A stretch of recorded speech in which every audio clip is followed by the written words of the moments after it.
বরাবরের মতোই নারীরা অবহেলিত। অপু বিশ্বাস চলচ্চিত্র জগতের অন্যতম সফল এবং জনপ্রিয় অভিনেত্রী। এক অনুষ্ঠানে তিনি বলেন, কিছু নারীও অবহেলিত হয় পুরুষের কাছেই।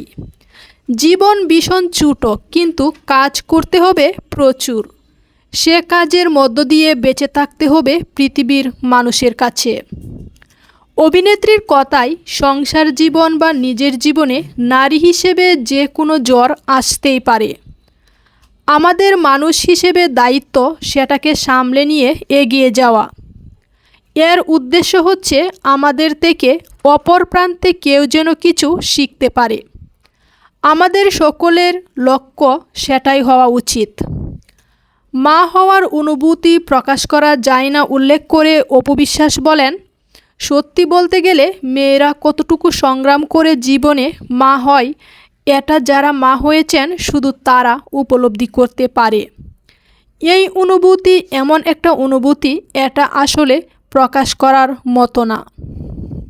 যেমন আমি যখন প্রথম মা হয়েছি, আমি বিশ্বাস করতে পারছিলাম না আমার সন্তান যে আমার শরীরের একটা অংশ।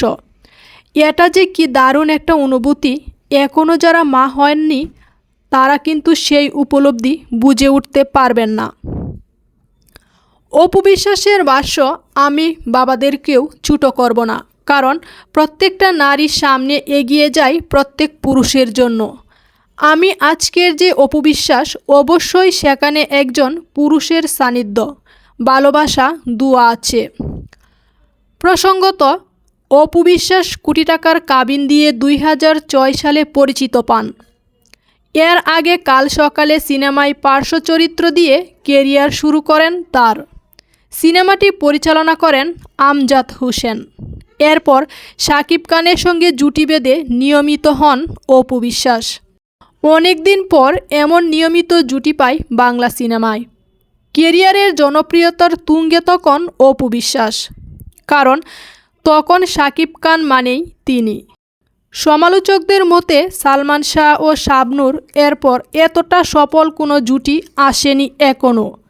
2017 সাল পর্যন্ত শাকিব খানের সঙ্গে জুটি বেঁধে 72টি চলচ্চিত্র মুক্তি পায় অপু বিশ্বাসের।